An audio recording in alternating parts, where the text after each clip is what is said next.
Welcome back to my YouTube channel. আজি আমি জানিম যে যিসকল মানুহে চৰকাৰী ঘৰ পাইছে সেইসকল মানুহৰ জব কাৰ্ডত চৰকাৰৰ ফালৰ পৰা এটা পইচা দিয়ে।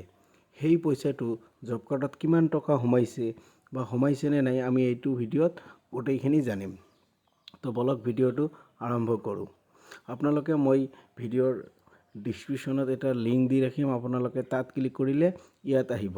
ইয়াত অহাৰ পিছত আপোনালোকৰ নিজৰ ষ্টেটটো সিলেক্ট কৰিব। কৰাৰ পিছত আপোনালোকে ইয়াত দেখিবলৈ পাব যে আপোনালোকৰ যিটো ডিস্ট্ৰিক্ট সেইটো সিলেক্ট কৰিব। মোৰ ডিস্ট্ৰিক্ট যিটো এইটো মই সিলেক্ট কৰি আছোঁ। তো মই আজি আপোনালোকক লাইভ দেখুৱাম যে আপোনালোকে কেনেকৈ চেক কৰিব জব কাৰ্ডত কিমান টকা সোমাইছে, কিমান তাৰিখে কিমান টকা সোমাইছে।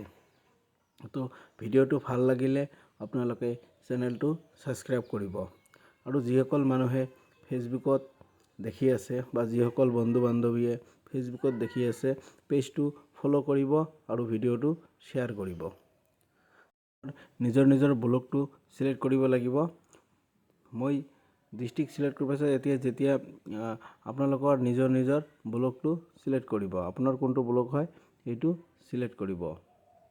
কৰাৰ পিছত তো বন্ধু বান্ধৱীসকল ভিডিঅ'টো ভাল লাগিলে আপোনালোকে চেনেলটো সাবস্ক্ৰাইব কৰিব আৰু লগত বেল আইকনটো বজাই দিব বা প্ৰেছ কৰি দিব।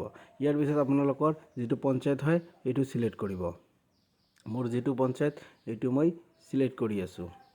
কৰাৰ পিছত এতিয়া এখন নতুনকৈ পেজ ওপেন হৈ আহিব। অহাৰ পিছত আপোনালোকে ইয়াত দেখিছে R1 জব কাৰ্ড ৰেজিষ্ট্ৰেশ্যন। ইয়াত আপোনালোকে 4 নম্বৰ অপশ্যনটো আপোনালোকে সিলেক্ট কৰিব। কৰাৰ পিছত আপোনাৰ পঞ্চায়তৰ আণ্ডাৰত যিমান কেইজন জব কাৰ্ড হোল্ডাৰ আছে তেওঁলোকৰ সকলোৰে নাম আহিব।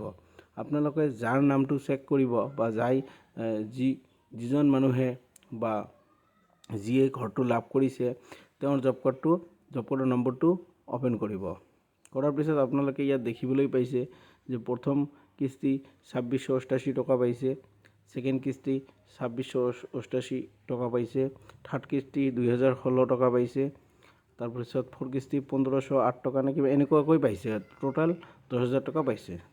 ভিডিঅ' ইমানতে, ধন্যবাদ।